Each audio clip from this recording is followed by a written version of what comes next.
네, 전 세계 기술 기업들의 격전장이죠. CES 2022가 개막을 해서 진행이 됩니다. 그동안은 기대감이었고요. 실제로 이제 진행이 되는 이야기들, 특별히 수소 전기차의 미래를 중심으로 살펴봅니다. 김선규 SC 글로벌 센터 소장 모셨습니다. 소장님 어서 오십시오. 네, 안녕하세요. 네, 뭐 로봇 얘기도 있고 메타버스 많은데 혹시나 핵심 또 친환경차 얘기를 안 할 수가 없는데요. 네.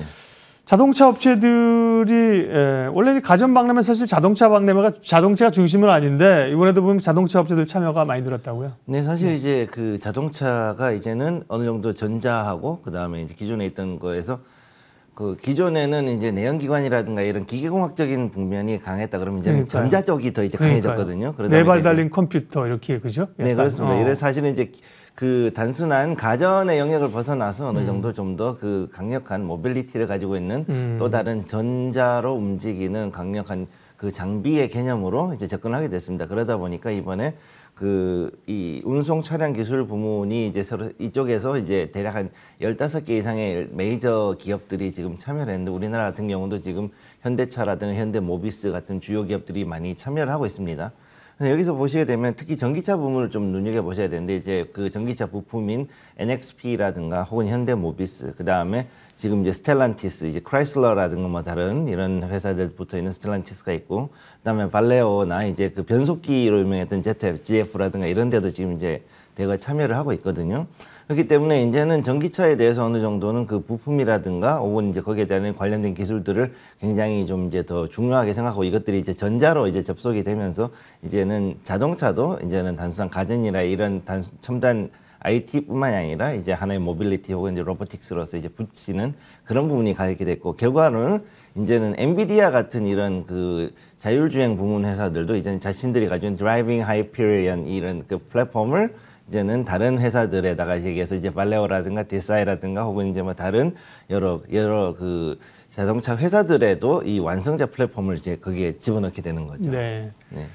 GM이나 포드나 이제 기존의 완성차 업체들, 현대차도 물론이고요. 전기차, 친환경차로 이제 약진을 하고 있습니다만 전기차 하면 일론 머스크가 나를 빼놓으면 안 되지. 이번에 또 뭘 일론 머스크 얘기가 좀 있군요. 네, 원래 이분이 두바이 아랍에미레이트에다 이제 하이퍼루프라는 걸 한번 만들었지 않습니까 이전에?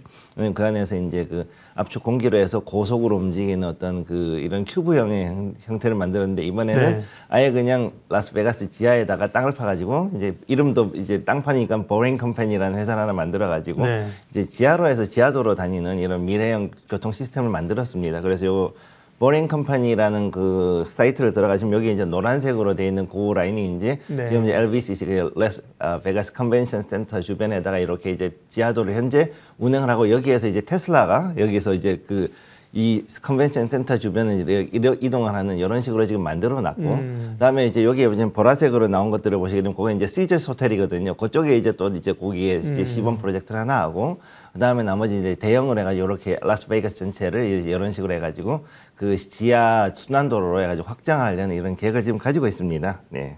네, 참 일론 머스크는 대단합니다. 그 얘기 좀 더 듣고 싶은데 오늘 시간이 없어서 국내 기업들 얘기해 돼서요.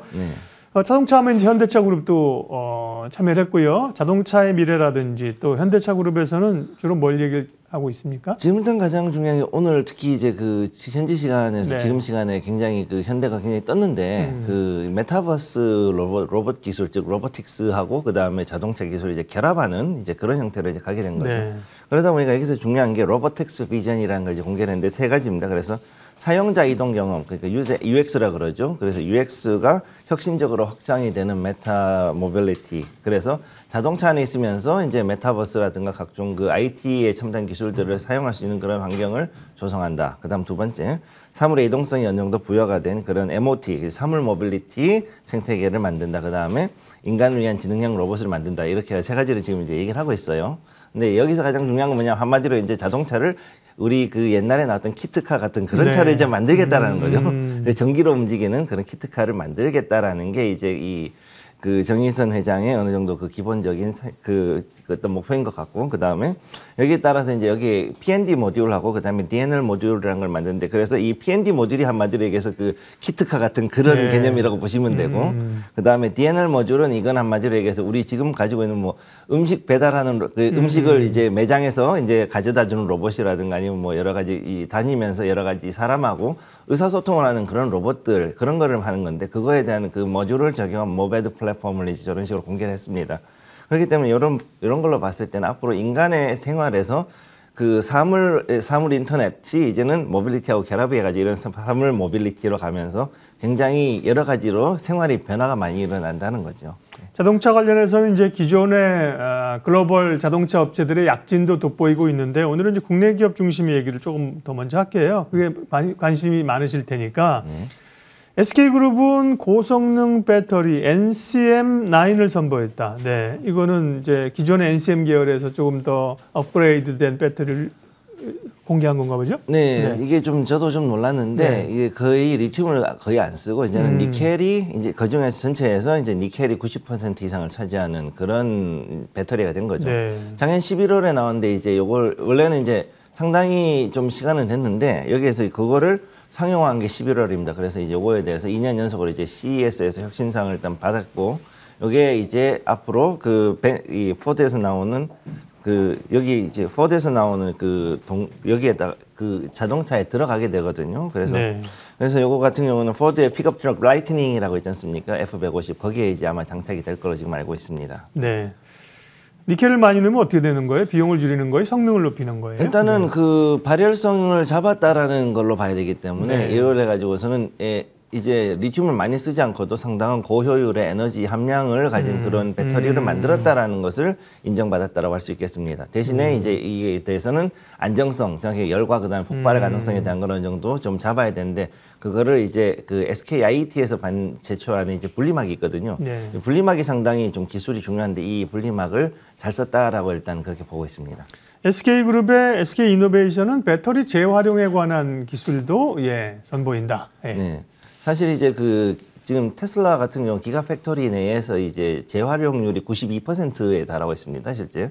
근데 요거를 이제 SK이노베이션 같은 경우는 자회사를 통해 가지고 96% 이상으로 지금 이제 높이려는 그런 목표를 가지고 있고, 그래서 앞으로 이제 연 1,100만 톤 규모까지 해가지고서 이제 탄소를 감축하는 그런 친환경 혁신 기술을 공개를 했고, 여기에 대해 가지고 앞으로 이제 여기 들어간 아까 말한 니켈, 코발트, 망간, 그 다음에 뭐 리튬 같은 이런 원자재를 비롯해 가지고 그 외에도 폐 플라스틱이라든가 이런 것들까지 전부 다 회수해 가지고 재활용할 수 있는 그런 기반을 이제 만들겠다라는 거를 여기서 이제 얘기를 했습니다. 네, 국내 기업들이 이렇게 열심히 공격적으로 참여를 하고 있는데요. 두산그룹은 수소와 관련된 이슈들이 많이 있었습니다.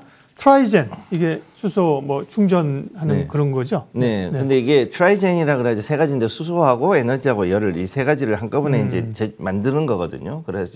그래서 이게 굉장히 좀 일반적인 연료전지보다는 좀 많이 혁신적인 그런 기술이 되겠습니다. 네. 그래서 이런 부분에 대해서 일단은 두산그룹이 퓨얼셀하고 그다음에 중공업을 비롯해가지고 여러 가지 자체 그 계열사들을 이번에 CES에 많이 내보냈는데, 그 중에서 특히 중요한 게 여기에 나와 있는 여기에 나온 밥캣이라든가 아니면 다른 쪽에 있는 이런 그 수소차에 들어가는 이런 충전기, 그다음에 전동식 로더 같은 거에다 이런 식으로 이제 앞으로 수소를 충전하는 방식으로 해서 수소 연료 전지를 이제 생태계를 조성하겠다 이런 이야기를 한 거죠. 그래서 여기에 대한 것들이 이제 생산 기술을 여기에 대해서 공개를 했고, 모형도 어느 정도 전시가 되어 있는데, 요거는 이제 작년에 그 수소 모빌리티 쇼에서도 어느 정도는 그 개념을 보였었는데, 이번에는 이제 CES에서 어느 정도 실증 모델이 좀 나간 걸로 보입니다. 네, 현재 진행되고 있는 CES에서 나타나는 수소 전기차의 미래, SC 글로벌 센터 김선규 소장님과 이야기 나눴습니다. 고맙습니다. 네, 감사합니다.